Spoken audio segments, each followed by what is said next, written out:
काल दिवसभर काँग्रेस पक्षाचे नेते हर्षवर्धन सपकाळ, नाना पटोले आणि त्यांचे प्रवक्ते बालाजी गाडे यांनी पेपर फोडायचे आणि भारतीय जनता पार्टीच्या घरात गुणवत्ता ओढायची अशा प्रकारचे आरोप करत पालकांची, विद्यार्थ्यांची आणि सामान्य जनतेची दिशाभूल करून सत्ताधाऱ्याला बदनाम करण्याचा डाव रचला होता. सीईटी पेपर फुटल्याचं कारण त्यांनी सांगितलं आणि त्याचबरोबर भाजपाचे नगरसेवक आशिष नेरळकर यांच्या 2 मुलांना 12वी बोर्डामध्ये कमी मार्क कसे पडले, जे मार्काची संख्या त्यांनी एकाला सांगितली 51, एकाला सांगितली 56 अधिकृतरित्या, आणि सीईटीच्या परीक्षेत 99% कसं आलं.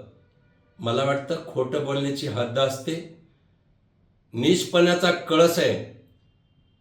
आम्ही माहिती घेतली तर अवनी आशिष नेरळकर या मुलीला 12वी बोर्डाच्या परीक्षेत 62.33% पडले. आरुष आशिष नेरळकर या मुलाला 65% पडले.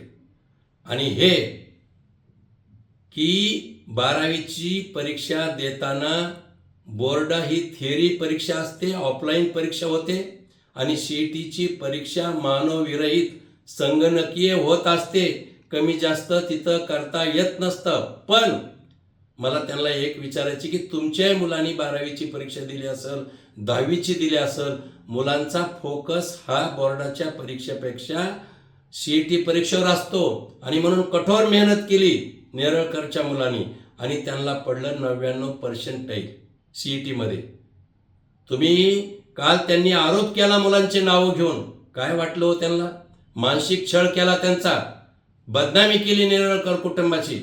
माझी गृहमंत्र्याकडे एक मागणी आहे की लहान मुलाची बदनामी करून त्यांचा मानसिक छळ करणाऱ्या हर्षवर्धनजी सपकाळ, बालाजी गाडे प्रवक्ते आणि नाना पटोले यांच्यावर कलम 75 प्रमाणे गुन्हे दाखल करायला पाहिजे. एवढंच नाही तर माझी एक मागणी आहे की हर्षवर्धन सपकाळ यांनी पुन्हा गुणपत्रिकाची सत्यता पडताळावी. आम्ही त्यांना गुणपत्रिका पाठवतो. त्यांनी नेरळकर कुटुंबाच्या लेकराची नाक घासून माफी मागावी.